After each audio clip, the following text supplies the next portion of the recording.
오늘 보실 하나님 말씀은 요한복음 13장 34절, 35절 그리고 요한복음 15장 9절부터 12절입니다.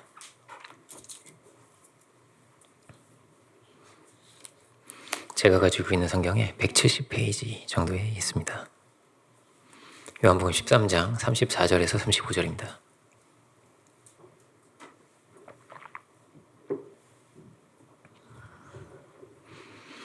찾은 줄로 알고 두 절이니까요. 34절, 35절은 찾으신 분들은 다 함께 합독하겠습니다. 새 계명을 너희에게 주노니 서로 사랑하라. 내가 너희를 사랑한 것 같이 너희도 서로 사랑하라. 너희가 서로 사랑하면 이로써 모든 사람이 너희가 내 제자인 줄 알리라. 아멘. 그리고 15장 9절부터 12절도 보겠습니다. 15장 9절부터 12절입니다. 이건 제가 봉독하겠습니다. 아버지께서 나를 사랑하신 것 같이 나도 너희를 사랑하였으니 나의 사랑 안에 거하라. 내가 아버지의 계명을 지켜 그의 사랑 안에 거하는 것 같이 너희도 내 계명을 지키면 내 사랑 안에 거하리라. 내가 이것을 너희에게 이름은 내 기쁨이 너희 안에 있어 너희 기쁨을 충만하게 하려 함이라. 내 계명은 곧 내가 너희를 사랑한 것 같이 너희도 서로 사랑하라 하는 이것이니라. 아멘. 말씀의 제목은 서로 사랑하라입니다. 예수님께서 새 계명을 너에게 주겠다 이렇게 말씀을 하셨습니다. 계명은 하나님께서 우리에게 주시는 명령입니다. 그러니까 마땅히 지켜야 할 책무죠. 유대인들은 이제 10계명이 있잖아요, 그죠? 안식일을 거룩히 지켜야 되고, 유대인이라면 당연히 우상을 만들 수 없고, 그죠? 마치 그런 것처럼 이 사랑의 계명을 너희가 또한 지켜야 하리라 하시는 말씀입니다. 너희가 주님의 제자라면, 너희가 참으로 주의 뜻을 이뤄가고 있는 자들이라면 너희는 서로 사랑해야 한다. 사랑의 세계를 이뤄가야 한다. 그러면 모든 사람이 주의 제자인 줄 알 것이다. 이것이 마태복음에서는 이것이 가장 중요한 계명이라고 했고, 여기에 우리의 신앙의 핵심 가치가 있다 이렇게 말할 수가 있겠습니다. 그러면은 우리는 사랑하고 살아가는가 하는 것을 우리가 돌아봐야죠. 그렇죠? 여기에 우리가 늘 점검해 봐야 할, 우리가 마땅히 이 계명을 지키고 살아가는가, 가장 중요한 내용이 여기 있다는 것입니다. 누구나 어떠냐면 이런 사랑의 영역을 가지고 살아갑니다. 가족도 이제 사랑의 영역이고요. 친구도 사랑의 영역이죠. 이런 사랑의 지경을, 사랑의 영역을 가지고 다 살아갑니다. 어떤 사람들은 특별히 소중한 사람이 있고, 그죠? 또 어떤 사람들은 저 친구는 왜 저럴까 이럴 수도 있고요. 그렇죠. 그런데 주님 말씀하시는 사랑은 주님께서 하시는 말씀 뭐냐면 너희가 너희에게 잘 대해주는 사람, 너희에게 선대해주는 사람을 그를 사랑하는 것은 그것은 누구나 할 수 있는 일이 아니냐 하세요. 마태복음 5장 46절 보면 이렇게 되어 있습니다. 너희가 너희를 사랑하는 자를 사랑하면 무슨 상이 있으리요? 세리도 이같이 아니하느냐 하십니다. 세상에 믿음 없는 사람들도 세리도 이렇게 살아가는 거야. 사랑하는 자는 사랑하고 살아간다는 거야 라는 거예요. 지금 그렇게 말씀하십니다. 자기 자녀를 사랑하고 자기가 아끼는 친구가 당연히 있겠고, 그죠? 가요도 그렇죠. 사랑과 우정과, 제가 고등학교 때 막 그런 좋아했던 노래들이 있습니다. 제가 장발이었다고 한번 말씀. 서시라는 노래가 있는데 그거 이제 막 우정에 대한 내용이에요. 친구요, 막 예예예 이러면서 그런 노래가 있었는데 세상도 이런 사랑을 노래하고 우정을 노래해요. 드라마나 영화도 그렇죠. 사랑이 굉장히 중요한 주제입니다. 그 안에 감동도 있고 그 안에도 희생이 있고 그래요. 그런데 주님이 말씀하시는 사랑은 너희는 이들보다 더 해야 되는 거야 이렇게 말씀을 하고 계십니다. 5장 47절 보면 이렇게 되어 있습니다. 또 너희가 너희 형제에게만 무난하면 남보다 더하는 것이 무엇이냐. 이방인들도 이같이 아니하느냐 이렇게 말씀을 하십니다. 남보다, 그들보다, 신앙이 없는 사람들보다 너희가 더하는 것이 무엇이냐. 다른 거는 그건 뭐냐 세상 사람들과 다른 것이, 신앙이 없는 사람들과 다른 것이 뭐가 있을까요? 뭐 저는 술을 먹지 않습니다. 이럴 수도 있고요. 그죠? 그리고 뭐 저는 옷을 좀 단정하게 입습니다. 전 욕설을 하지 않아요. 이럴 수도 있겠습니다. 이런 것들도 당연히 매우 중요하고 필요한 부분인데요. 그런데 더 중요한 것이 있다는 거예요. 가장 중요한 것이 있다는 거예요. 그것은 뭐예요? 주님은 이 사랑에서 너희가 달라야 된다 이렇게 말씀을 하고 계신 거예요. 어느 정도예요? 44절부터 보면 이렇게 돼 있습니다. 44절을 보면요. 나는 너희에게 이르노니 너희 원수를 사랑하며 너희를 핍박하는 자를 위해서 기도하라. 이같이 한즉 하늘에 계신 너희 아버지의 아들이 되리니 이는 하나님이 그 해를 악인과 선인에게 비추시며 비를 의로운 자와 불의한 자에게 내려주심이라 이렇게 말씀을 하십니다. 핍박하는 자를 위해서도 기도해야 돼. 너희 원수를 사랑해야 한다. 이것이 우리에게 요청하시는 거예요. 이와 같은 사랑의 세계를 열어가라. 이것이 또한 주님이 가진 길이라는 거예요. 15장에서는 뭐라고 말씀하세요? 내가 너희를 사랑한 것 같이 너희도 서로 사랑해야 돼. 이것이 사랑의 세계에 하나님의 뜻에 부합하는 그런 기준이라고 할 수가 있는 거예요. 그런데 이 사랑은 어떤 사랑이에요? 이게 엄청난 사랑이잖아요. 주님이 우리를 사랑하신 그 사랑인데 얼마나 큰 사랑이에요. 그 큰 사랑으로 너희가 그렇게 사랑해야 돼. 이렇게 말씀을 하시는 거예요. 근데 사랑은요, 당위로는요, 불가능한 것이 사랑입니다. 주님이 야, 너 제 사랑해. 그래서 사랑할 수 있겠어요, 갑자기? 오늘부터 시작! 이렇게. 불가능한 거예요. 사랑은 당위로는 불가능합니다. 하라고 해서 되는 것이 아닙니다. 그러면 사랑하라는 말씀도 율법적으로밖에 안 들리는 거예요. 도저히 이거 할 수 없는데 이거 어떻게 왜 사랑하라고 하시지? 이럴 수밖에 없는 겁니다. 어떻게 사랑하라고 하시는 것인가? 오늘 본문은 이제 요한복음인데 요한 1서에서도 요한 사도는 서로 사랑하라고 하는 말씀을 전하고 있습니다. 요한 1서 4장 11절인데요. 사랑하는 자들아 하나님이 이같이 우리를 사랑하셨은즉 우리도 서로 사랑하는 것이 마땅하도다 이렇게 말합니다. 우리가 사랑하는 것이 마땅히 이렇게 사랑해야 돼. 근데 그 당연한 일도요, 우리가 잘못하는 거예요. 마땅한 일도 잘못하는 거예요. 사랑하고 살아야 할 자도 제대로 사랑하지 못하고, 아담과 하와가 그렇죠. 부부가 서로 사랑하지 못하고, 형제가 가인과 아벨이 서로 사랑하지 못했어요. 전에도 한번 말씀드린 적이 있지만 이 마태복음 5장의 이 말씀은 원수를 사랑하라 하시는 이 말씀은요, 다른 어떤 종교에도 어떤 경전에도 없습니다. 이거 종교학자가 하는 말이에요. 이럴 수가 없다는 거예요. 이건 불가능하다는 거예요. 어떤 종교도 여기까지 가라고는 하지 않는다는 거예요. 원수를 사랑해라. 너를 미워하는 자를 위해서 기도해라. 그를 사랑하라고 하진 않는다는 거예요. 모든 종교가 더 어떠냐면요, 율법과 양심을 귀하게 여깁니다. 그렇지만 이 원수를 사랑하라고 하진 않습니다. 이건 불가능하기 때문에. 그럼 어떻게 가능할까요? 어떻게 할 수 있을까요? 주님은 사랑하면, 너희가 이렇게 서로 사랑하면 나의 제자인 줄 알 거라고 하셨어요. 제자라고 하셨습니다.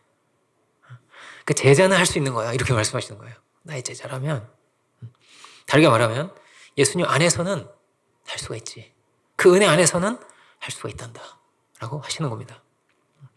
이같이 우리를 하나님이 이같이 우리를 사랑하셨은즉, 다른 종교와 다른 게 뭐냐면요, 우리는 엄청난 사랑을 받았다는 거예요. 엄청난 십자가의 은혜를 받았다는 거예요. 그리고 시작하는 것입니다. 그 은혜 안에서, 그 능력 안에서, 그 도우심 안에서 가능하리라 이렇게 말씀을 하고 계신 겁니다. 그렇지 않다면 인간적으로는 어떻다고요? 이거는 불가능한 거예요. 어떤 종교에서도 말하지 않는 거예요. 너희가 주님과 연합하여서 이와 같은 사랑의 세계를 열어가야 하리라 지금 우리에게 말씀하고 계신 것입니다. 미워할 자는 미워해야 되는 것이, 정죄하는 것이 너무나 자연스러운 일인데, 자연스럽게 일어나는 일인데, 그런데 이렇게 사랑의 열매를, 이런 열매를 맺는다면 이것은 어떤 거예요? 엄청난 승리예요. 엄청난 능력이에요. 세상 누구도 할 수 없는 일이에요. 사랑의 본체이신, 이것이 하나님의 능력인 거예요. 사랑의 본체이신 분의 하나님의 능력인 것입니다. 예수님은 핍박자도 다 용서하셨어요. 그 십자가상에서도 아버지 저희들을 용서해 주셔서 이렇게 말씀하세요. 그리고 주님 우리에게도 말씀하시는 것입니다. 너희도 그와 같이 하여라. 주의 은혜 가운데서 주의 능력 가운데서 너희도 이와 같이 하여라 하십니다. 주님의 제자들은 언제부터 그럼 이렇게 사랑의 사람이 되었을까요? 언제부터 이렇게 할 수 있었을까요? 예수님을 3년을 넘게 쫓아다녔는데, 그런데 그때도 제자다운 모습이 아니었습니다. 이들은 서로 다퉜습니다. 이렇게 막 분이 막 불불 끓어오르기도 하고요. 근데 정말 주님의 이 말씀처럼 이렇게 서로 사랑하지를 못했습니다. 미워하지 않으면 다행이죠. 그렇죠? 분명히 제자예요. 제자가 맞는데, 그런데 이런 사랑의 열매는 그때는 맺을 수가 없었습니다. 어떻게 정말로 주의 제자가 될 수 있을까요? 이런 열매를 맺을 수가 있을까요? 주님은 우리에게 이 요한복음 15장을 우리가 읽었는데 13장, 15장에서 서로 사랑하라는 말씀을 반복적으로 말씀하시는데, 또 이 마지막 설교에서 반복적으로 말씀하시는 게 뭐냐면 보혜사를 너에게 보내실 것이다. 너희가 성령을 받아야 된다고 하시는 거예요. 성령 하나님께서 우리 안에 거하시고 우리 안에서 친히 역사하셔서 주님께서 우리에게 그 사랑의 마음을 주신다는 거예요. 주께서 주신다. 당신의 그 마음을 우리에게 주신다는 것입니다. 사실은 우리 한 사람 한 사람은 사실은 어떠냐면, 사랑하는 자를 사랑하는 것도 다 사랑하는 것도 어려운데, 힘든데 주님께서 우리에게 그 마음을 주신다는 것입니다. 사랑의 본체이신 분이 계시기 때문에 이것이 가능하게 된다는 거예요. 사랑의 본체이신 하나님과 멀어지는 것이 뭐예요? 이것이 타락입니다. 그러면 가능케 되는 것은 사랑의 본체이신 하나님과 연합할 때만 가능할 수 있다라고 하시는 거죠. 하나님의 그 사랑을 잃어버림으로, 하나님과 멀어짐으로 우리는 사랑의 세계가 깨어진 거다. 그렇기 때문에 하나님을 찾으면, 그 은혜 안에 거하면, 그 성령의 능력 안에 거하면, 그러면 너희가 이런 사랑의 세계를 회복할 수 있으리라 하시는 거예요. 우리의 사랑이라는 것은 어떻습니까? 쉬이 변하는 것입니다. 분명히 그렇게 사랑해서 결혼했는데, 그렇죠? 쉬이 변하는 거예요. 그렇게 서로 막 죽고 못 살던 친구도 또 달라지고, 우정도 얼마든지 그런 것입니다. 왜 그럴까요? 막 힘을 내고 막 힘을 다 합해서 아무리 인간적인 걸 막 쥐어짜내도 어떠냐면요, 온전한 하나님의 뜻을 이룰 수가 없어요. 하나님의 원하시는 이 사랑의 세계를 이룰 수가 없어요. 왜요? 우리가요 죄를 못 이기거든요. 우리는요 전부 다 어떠냐면 이기적인 거예요. 전부 다 이기적인 거예요. 깊이 들어가 보면 다 자기 중심이에요. 내가 중심이 돼서 무슨 사랑의 세계를 이루어갈 수 있겠어요? 스스로의 힘으로 죄성을 못 이겨요. 절대 못 이기게 돼 있어요. 죄에 다 져요. 왜 힘들까요? 가인과 아벨이요 아마 서로 사랑했을 거예요. 형제끼리 그렇게 사랑했을 거예요. 근데 또 어떠냐면요, 경쟁 관계에 있거든요. 경쟁 관계. 하나님께서 아벨의 제사만 딱 받아주시니까 벌써 거기서부터 사랑의 세계가 탁 깨지기 시작해요. 제자들도 어때요? 언제 확 다툼이 일어나냐면요, 누가 예수님 좌편에 우편에 앉을 수 있지? 이 문제가 오니까 바로 탁 깨지면서 막 분이 부글부글 막 끌어올라와요. 막 끌어올라와요. 죄성이 들어오니까요. 유혹이 들어오면, 욕심이 들어오면, 혹은 물질이 들어오면, 탐욕이 들어오면, 어떤 경우에는 막 행복하게 잘 살던 부부도 복권에 당첨되니까 이게 탁 깨지더라고. 벌써 막 잘못된 막 죄성이 막 부어 들어오니까요. 죄를 못 이기니까요. 이 사랑이 탁 깨어지기 시작하더라는 거예요. 미움이 들어오고 정죄가 들어오고 시기가 들어오니까요. 유혹이 들어오니까요. 그러니까 사랑의 열매를 맺는 것이 아니라 자꾸 정죄의 열매, 죄의 열매를 자꾸 맺더라는 거예요. 야, 우리의 사랑이라는 거, 인간적인 것이 이렇게밖에 안 되는구나. 이렇게 여러분 연약한 거예요. 예수님 3년을 쫓아다녀도 그래요. 또 싸워요. 그 자리에서 또 싸워요. 예수님께서 정말 심각한 얘기 하시는데도 뭘 몰라요. 왜요? 자기가 중요하거든요. 이 자리에 내가 앉아야 되는데 이게 너무나 중요하니까 예수님이 보이지도 않아요. 주님 버리고 다 도망쳤어요, 애들이. 그렇게 주님을 사랑한다고 하고 막 그랬던 사람들인데 그랬어요. 여러분, 성경에 중요한 결론이 있습니다. 그게 뭐냐면요, 사람의 힘과 능력으로서는 절대 하나님의 뜻을 이룰 수 없다는 거예요. 죄를 이길 수 없다는 거예요. 온전한 하나님의 뜻을 이룰 수가 없다는 거예요. 이것이 결론이에요. 내 스스로는, 나의 힘으로는 절대 이룰 수 없고, 우리가 정말 이렇게 아무것도 아닌 존재이구나, 이렇게 연약하구나, 상황이 바뀌고 환경이 바뀌면 이렇게 또 달라질 수 있구나. 이렇게 연약한 거예요. 이것이 이들의 결론이에요. 예수님 쫓아다닌 결론이에요. 나는 아무것도 아니구나. 나의 의가 아무것도 없구나라는 거예요. 이들이 십자가 앞에서 다 부서집니다. 다 창피해집니다. 다 도망갑니다. 우리가 이런 죄인이구나. 이런 죄인이구나 하는 것을 다 발견하게 됩니다. 내가 안에 정말 이렇게 사랑이 없구나. 이렇게 충성이 없구나. 이렇게 부족하고 이렇게 연약하구나 라는 것을 다 발견하게 됩니다. 정말 은혜였구나. 오직 주의 은혜이구나 라는 것을 발견하게 됩니다. 그렇게 이들이 다 깨어지고 이들은 다 새롭게 빚어진 사람들입니다. 그리고 이렇게 부서지면서 이들에게 뭐가 열려요? 새로운 세계가 열린 거예요. 새로운 사랑의 세계가 여기서부터 열리기 시작하게 된 것입니다. 그래서 어떻게 해요? 오직 주의 은혜만을 구하는 자들이, 깨어진 자들이 진실하게 신비하게 사랑의 문이 열리고 서로 사랑하고 살 수 있게 되었다는 거예요. 성령 안에서라고 했는데요. 성령 누가 왔습니까? 성령은요, 구하는 사람이 받죠. 말씀을 가까이 하고 기도하는 사람이 성령을 받습니다. 그러니까 기도의 사람이 되는 것과 능력의 사람이 되는 것은 같은 거예요. 기도의 사람이 아닌데 하나님 능력의 사람이 될 수가 없어요. 그죠? 기도의 사람이 능력의 사람이 됩니다. 근데 이건 사랑도 마찬가지예요. 기도의 사람이 사랑의 사람이 됩니다. 하나님 주신 그 사랑으로 사랑할 수 있는 사람이 됩니다. 주여 내게 주님의 그 마음을, 그 사랑의 마음을 허락하여 주소서. 섬길 수 있는 자가 되게 하소서. 비울 수 있는 자가 되게 하소서. 주님 그 사랑의 마음을 내게 주소서. 이것이 참으로 우리의 기도의 제목이 될 수 있기 원합니다. 여기에 우리의 진실한 신앙의 고백이 있는 거예요. 우리의 힘으로 할 수 없다는 것이 너무나 이것이 우리 진실한 거예요. 뭐가 최고의 은사입니까? 은사도요, 최고의 은사는 사랑이라고 해요. 사도 바울은. 방언도 있고, 통변도 있고, 예언도 있고, 여러 가지 환상도 볼 수 있지만, 은사예요. 하나님이 주시는 선물이라는 거예요, 사랑이. 하나님 주신 선물이 최고의 은사이다. 인간적인 사랑도 있죠. 있습니다.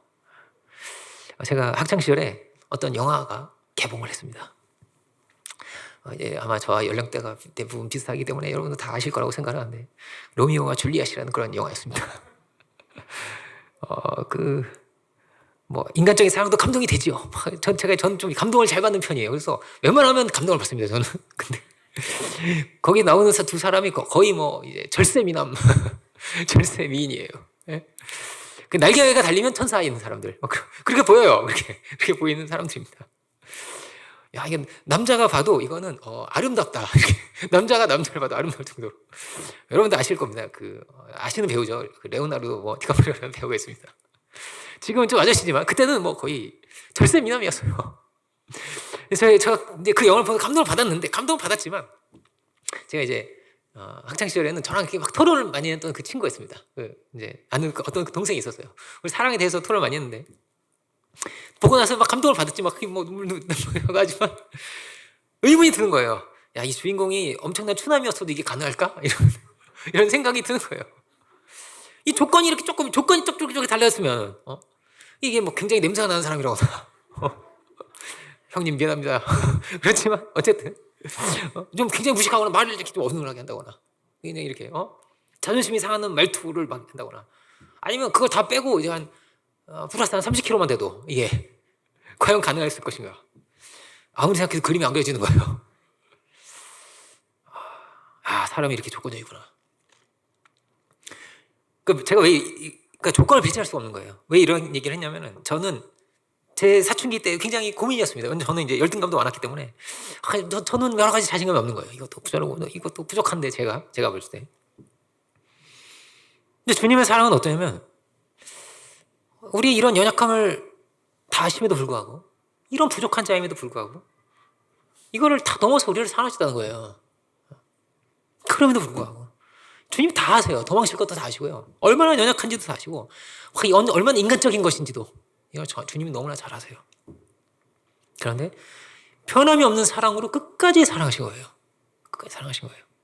엉터리 같은 제자들을, 세리와 죄인들을 지극하신 사랑으로 끝까지 품고 또다시 사랑하신 거예요. 늘 그들의 편에 서주시고 그들을 정죄하지 않으시고, 여기에 하나님의 사랑이 있다는 거예요. 예수님께서 제자들이 능력이 없어요. 예수님 쫓아다닐 그때는 능력이 없어요. 귀신도 못 쫓아내요. 예수님께서 그렇게 말씀하십니다. 기도가 아니고서는 능력이 나가지 않는다. 다른 번역은 70인역이나 그 킹제임스 버전을 보면은 뭐라고 되냐면요, 기도와 금식이라고 되어 있습니다. 기도와 금식이 아니고는 이런 능력은 나가지 않는다. 최고의 능력이 뭐예요? 사랑의 능력이라고 저는 생각합니다. 최고 연상한 사랑이라고 했습니다. 그러면요, 성령과 기도와 사랑과 이거는요, 하나님이 주시는 건요, 다 연결되어 있는 거예요. 간절하게 구하고 금식을 하면서 구한다는 거 얼마나 간절한 거예요. 간절하게 구해야지. 하나님의 은혜를 구해야지. 갈급하게 구해야지. 배고픈 마음으로 구해야지. 우리가 무능한데, 우리가 사랑의 능력이 없는데, 그를 사랑할 힘이 없는데 왜 구하지 않는가? 왜 찾지 않느냐 하시는 거예요. 하나님 앞에 엎드려짐이 없이, 기도가 없이 어찌 이렇게 사랑할 수 있겠는가? 너희가 어찌 사랑의 세계를 열어나가려고 하느냐? 안 될 것이다. 막힐 것이다. 불가능할 것이다. 아무 힘도 없고 능력도 없다는 것을 너희가 발견하게 될 것이다. 손양호 목사님 이야기를 안 할 수가 없습니다. 이런 자리에서. 손양호 목사님은 정말 예수님 같은 그런 분인 것 같아요. 자신의 두 아들을 죽인 공산당을 입양합니다. 자기 아들로 삼았습니다. 원래는 사형을 받으려고 했는데 막 구명운동을 막 일으켜요. 막 가지고 탄원을 하고, 이 어린 아이다. 이런 이데올로기의 희생자죠. 막 어떻게 보면 막 계속 이렇게 막 구명을 해서 그를 어떻게든 살려가지고 어떻게 살려서 자기 아들로 입양을 합니다. 근데 자녀들도 이해가 안 갔대요. 이제 4명 있는데 그 중에 이제 첫째, 둘째가 이제 죽은 거거든요. 나머지 밑에 둘이 있는데 이 둘도 이해가 안 가요. 아버지 도대체 왜 이러시나? 이해가 안 가는 거예요. 이해도 안 가고, 교리적으로 이게 할 수 있는 것도 아니고, 충동적으로 하는 것도 아니고. 그 이제 안재선 씨인데, 그가 막 가출을 했대요. 입양됐지만 너무 이 죄책감이 크고 마음이 힘들어가지고 그 가출을 합니다. 그 가출한 날 비가 그렇게 많이 왔대요. 근데 밤이 새도록 막 온 교인들하고 그 소목사님과 막 비를 맞으면서 그리고 찾으러 다닌 거예요. 그 아들을 마치 누굴 친아들을 찾듯이 그 애타는 마음으로, 그 사랑의 마음으로 그렇게 찾았다는 거예요. 그리고 다시 막 끌어안고 너무나 기뻐서 막 우는 거예요. 그 목사님이 진심으로 사랑한 거죠. 진심으로 그 안에 막 뭐예요? 예수님의 그 마음이 있는 거예요. 이거는요, 하나님 주신 마음이죠. 그죠? 하나님 주신 마음이에요. 그분 안에 늘 있었던 것이 뭐냐면, 어떻게 이렇게 이런 마음을 가질 수 있을까? 기도와 금식이라고 했는데, 이 손목사님 안에는요, 늘 뭐가 있었냐면 겸손이 있었어요. 겸손. 그분이 이제 나병 환자들을 막 돌보실 때 의사들이 한 번씩 오면 그런 얘기를 했대요. 아유, 목사님 그러지 마시라고. 장갑 끼셔야죠. 얼마나 위생적이지 않잖아요. 이제 나 환자들 특히 그렇거든요. 진물이 흐르고 막 이렇단 말이에요. 장갑 끼셔야죠. 왜 자꾸 손으로 직접 만지지 마시고, 어린 아이들도 있는데 얘네들 좀 들여보내시고 이렇게 그러시면 안 된다고 막 이러는 거예요. 나중에는 막 그들이 만들어준 음식을 막 먹었어요. 같이 먹었어요. 그냥 같이 밥상 같이 먹고. 나 환자 손이요, 막 손가락이 하나씩 없고 막 이래요. 손가락이 하나씩 없어요. 막 떨어지거든요, 손가락이, 나 환자들은. 근데 그들이 막 손으로 묻혀준 나물 그걸 드셨어요. 그걸 그렇게 맛있게 드셨다고 그래요. 야, 네가 준 거 어떻게 이렇게 맛있냐? 너무나 맛있다고 하시면서 그렇게 맛있게 드셨대요. 되게 예수님 같죠? 예수님 같아요.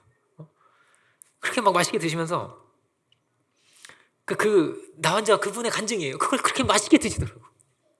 이렇게. 근데 어떤 목사님이 자기가 한번 해봤대요. 이렇게 나 환자랑 같이 먹어봤대. 근데 일단 나 환자는 이게 입술이 이렇게 내려와 있거든요.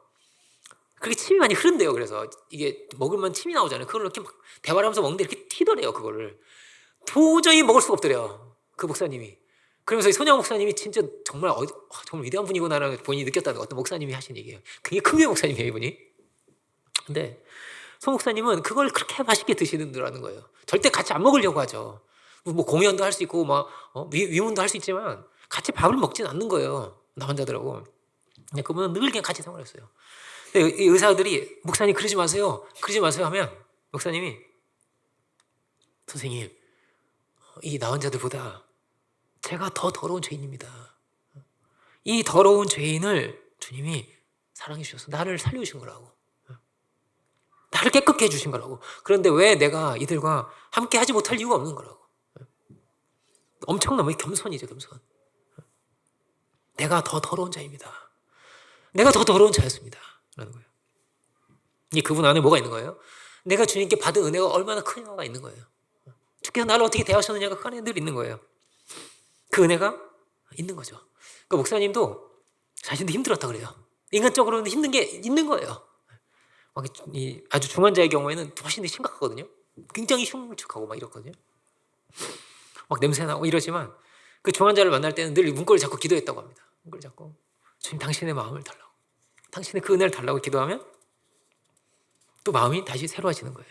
이 생명을 사랑할 수 있는 힘을 달라고. 그러면 신기하게 이렇게 냄새가 안 나고, 마치 내 자식 똥은 냄새가 안 나잖아요. 마치 그런 것처럼 그 마음이 그렇게 되더라는 거예요. 그분의 이제 일대기를 엮은 책의 제목이 이제 사랑의 원자탄이죠. 근데 원자탄이 어디 있는 거예요? 그분 안에 이 복음의 원자탄이 있는 거예요. 복음의 그 사랑이 막 폭발하는 사랑이 있는 거예요. 주님의 그 사랑이 있는 거예요. 주님이 이런 죄인은 나를 사랑하셨지. 주님이 나 환자를 이렇게 만나주시잖아요. 주님이 나 환자를 이렇게 만져주시잖아요. 이런 병자인 나를 사랑해 주셨지. 나에게 은혜를 베풀어 주셨지가 이 목사님 안에 늘 있는 거예요. 우리는 다 어떻습니까? 우리는요, 다 조건적입니다. 전부가 조건적입니다. 그렇지 않은 사람이 아무도 없어요. 다 조건적입니다. 그래서 사랑이 아니라 언제든지 조건이 달라지면 죄성이 나오고, 우리를 통해서 하나님의 사랑이 나와야 되는데, 하나님의 은혜가 흘러나와야 되는데, 주님의 복음의 향기가 이렇게 드러나야 되는데, 우리를 통과해서 나오는 거란 말이에요. 하나님의 사랑은. 유리가 시꺼우면 통과가 안 되잖아요. 바닷속에요. 이 세상의 생물의 80%가 바닷속에 산대요. 근데 어떻게 바닷속에 생물이 살 수 있냐면요, 한 가지 이유가 있대요. 그 한 가지 이유가 뭐냐면요, 물이 빛을 통과하기 때문이에요. 물이 만약에 검정색이었거나 하얀색, 빛을 통과하지 못하잖아요. 예를 들어서. 그럼요, 물속에 생명이 사는 건 불가능해요. 통과가 되니까 아주 적절하게 반사돼주고 적절하게 통과돼주는 거예요. 이렇게. 그래서 지구의 온도가 아주 신기한 거죠. 이 세계를 그렇게 만들어 놓으신 거예요. 아주 적절한 면적으로 적절하게 반사하고 적절하게 흡수하면서 이렇게 신비하게 만들어 놨어요. 근데 마치 그런 거예요. 우리의 죄성으로 인해서 우리가 시커매잖아요. 그럼 안 되기 시작해요. 조건만 남기 시작해요.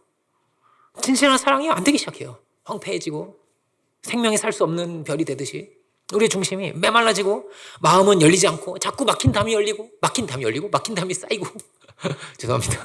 이렇게 된다는 거예요. 베드로전서 1장 22절을 보겠습니다. 베드로전서 1장 22절 보면 이렇게 되어 있습니다. 1장 22절 보면 너희가 진리를 순종함으로 너희 영혼을 깨끗하게 하여, 투명해야 된다고 했죠. 오늘 말씀을 보면서 봅시다. 1장 22절은 찾으시는 분들은, 보시는 분들은 함께 읽어볼까요? 함께 봉독하겠습니다. 시작. 너희가 진리를 순종함으로 너희 영혼을 깨끗하게 하여 거짓이 없이 형제를 사랑하기에 이르렀으니 마음으로 뜨겁게 서로 사랑하라. 아멘. 거짓이 없이 형제를 뜨겁게 어떻게 사랑할 수 있을까요? 네, 영혼을 깨끗하게 해야 된대요. 영혼이 깨끗해야 된대요. 영혼이 깨끗하려면 어떻게 해야 된다는 거예요? 진리를 순종해야 된대요. 진리를 순종할 때 여기에 성화의 길이 있어요. 말씀을 어떻게든 지켜가고 말씀대로 살아가는 그가 깨끗게 된다는 것입니다. 다르게 말하면 불순종으로 더러워지는 거죠. 불순종으로 거짓이 들어오는 거예요. 그러면요, 은혜가 통과가 안 되기 시작해요. 하나님의 은혜가 멀리 있기 시작해요. 하나님 말씀이 저 멀리 가기 시작해요. 나와 상관없어지기 시작해요. 우리가 주의 말씀을 사모하고 주의 말씀대로 가고자 하는 늘 결단을 가지고 갈 수 있기 원합니다. 이 순종의 과정을 통해서 우리가 사랑의 열매를 맺을 수가 있더라는 거예요. 그리고 이 뜨겁게 사랑하라는 말씀을 4장에서도 반복하고 있는데요. 베드로전서 4장 7절입니다. 베드로전서 4장 7절 보면 이렇게 되어 있습니다. 만물의 마지막이 가까웠으니 그러므로 너희는 정신을 차리고 근신하여 기도하라. 무엇보다도 뜨겁게 서로 사랑할지니 사랑은 허다한 죄를 덮느니라. 이렇게 되어 있습니다. 근신하여 기도하라와 함께 나옵니다. 뭐가요? 뜨겁게 서로 사랑하라가 뭐와 함께 나오냐면 7절에 근신하여 기도하라, 그리고 이어서 뜨겁게 서로 사랑해라. 1장에서는 뭐가 나왔어요? 진리에 순종하여서 이렇게 나왔고요. 4장에서는 뭐냐면 근신하여 기도하라와 함께 나왔습니다. 말씀과 기도가 이렇게 나오는 거예요. 그죠? 그러니까 너희가 조건적인 사랑이 아니라 진실한 하나님의 아들로 사랑하고자 한다면 그냥은 절대 안 된다는 거예요. 하나님의 그 은혜가 우리를 통과해서 나와야 되는 거예요. 하나님의 그 은혜가 드러나야 되는 거예요. 원수를 사랑하는 것은 그렇게만 되는 거예요. 이것은 오직 은혜예요. 주님이 행하시는 일이에요. 손 목사님 어떻게 그렇게 나은 자들 돌볼 수 있었겠어요? 그죠? 오직 주의 은혜예요. 우리 주위에도 이런 나환 자들이 있을지 모릅니다. 불편하고 지저분하고 냄새나고 영적인 나환 자들이 있을지 모릅니다. 딱 이 얘기를 들으면 딱 생각나는 사람이 있으실 거예요. 다 한번 누구 그럴 수 있습니다. 그렇지만 이렇게 생각을 해야 돼요. 우리도 다 그런 환자애들일지 모릅니다. 감각이 없고 교만한 줄도 모르고 메말라 있는 줄도 모르고 그러다 보니까 상처도 잘 주고 우리는 그렇지 않습니까? 마가복음 14장을 보면 예수님께서 이렇게 말씀하세요. 너희 중 하나가 나를 팔 거라고. 너희 중 하나가 나를 팔 것이다. 제자들이 뭐라고 하냐면요. 주여 내니까. 주여 나입니까? 주여 나는 아니죠. 이런 거예요. 주여 나는 아니죠. 주여 나는 아니죠. 다 돌아오면서 그렇게 말하는 거예요. 제자들이. 저는 아니죠. 주여 나는 병자 아니죠. 주여 나는 죄인 아니죠. 주여 나는 배신 안 하죠. 저는 안 그렇죠. 다 도망쳤어요. 다 도망쳤어요. 상황이 달라지자, 조건이 달라지자 다 도망쳤어요. 우리는 뭐가 분명해야 됩니까? 주여, 제가 바로 그 죄인입니다. 제가 그 연약한 사람입니다. 제가 그 할 수 없는 사람입니다. 제가 그 힘이 없습니다. 제가 사랑이 없습니다. 제가 바로 그 교만한 사람입니다. 제가 주님을 팔았습니다. 제가 주님을 못 박았습니다. 왜 기도합니까? 오직 은혜라고 했습니다. 오직 은혜입니다. 나의 의가 없고 나의 능력이 없습니다. 나의 힘으로 사랑할 수 있는 길이 없습니다. 하나님의 아들로 살 길이 조금도 없습니다. 이 사랑이 누구를 통해서 일어났어요? 거듭난 자입니다. 죽고 다시 살아나는 자입니다. 나의 죄를 시인하는 자입니다. 그를 통해서 신비한 일이 일어났습니다. 놀라운 일이 일어났습니다. 보행자가, 핍박자가 사랑의 사람이 되었습니다. 기적입니다. 이런 기적이 없습니다. 마약 환자도 정말 자기밖에 모르는 그런 사람들이, 삭개오 같은 사람들이 변화되었습니다. 그런 자들이 고아를 아들로 삼기도 하고, 그런 이들이 나병 환자도 사랑하고, 이런 자들을 통해서 하나님의 놀라운 사랑이 드러나게 돼서 많은 이들이 위로를 받고 많은 이들이 치유를 받게 되었습니다. 나의 힘으로 뭐라고 할 수 없습니다. 이것을 우리는 늘 고백드리는 거예요. 주여, 나의 힘으로 할 수 없나이다. 애통의 마음으로 우리가 주님 앞에서 기도와 금식이라고 했어요. 주여, 나의 힘으로 할 수 없습니다. 나의 능력으로 할 수 없습니다. 나의 지혜로 안 됩니다. 오직 주의 은혜입니다. 주여, 나에게 그 은혜를 허락하소서. 이 말씀이 나에게서 성취되게 하소서. 주여, 당신의 그 뜻을 이루게 하소서. 우리가 애통의 마음으로 기도하는 사람. 그래서 이 사랑의 뜻을 이루어갈 수 있는 사랑의 사도들이 다 될 수 있기를 주님 이름으로 축원드립니다. 기도하겠습니다. 은혜로우신 주님, 참으로 우리 한 사람 한 사람 이 시간 두려운 마음으로 애통의 심정으로 주님 앞에 나아갑니다. 주님, 우리가 참으로 교만하며 참으로 무정하며 참으로 거짓된 것을 주님, 우리가 다 가지고 있지 않습니까? 주님, 우리가 십자가 앞에 서게 하여 주시고 참으로 우리의 모든 지혜와 우리의 능력을 다 내려놓고 오직 당신의 그 은혜를, 그 사랑을 구할 수 있는 저희들 되기 원합니다. 주님, 당신의 아들로서 사랑의 사람으로 살아갈 수 있는 저희들 모두가 주여 다 되게 하여 주옵소서. 주의 말씀으로 새롭게 빚어지게 하시고 참으로 모든 상황을 넘어서 끝까지 우리를 사랑하셨던 주님, 당신의 그 사랑을 담아서 주께서 우리를 사랑하신 것 같이 주여, 우리가 서로 사랑할 수 있는 사랑의 길을 우리 가운데 열어주시옵소서. 우리가 사랑의 결실을 맺고 당신의 귀한 뜻을 이루어갈 수 있는 우리들이 주여 다 되게 하여 주옵소서. 이 땅에 복음의 지경을, 사랑의 지경을, 하나님 나라의 지경을 그렇게 넓혀갈 수 있는 우리 모두가 다 되게 하여 주옵소서. 그 은혜를 감사드리고 모든 영광을 주님께 올려드리기 원할 때 예수 그리스도 이름으로 기도드립니다. 아멘.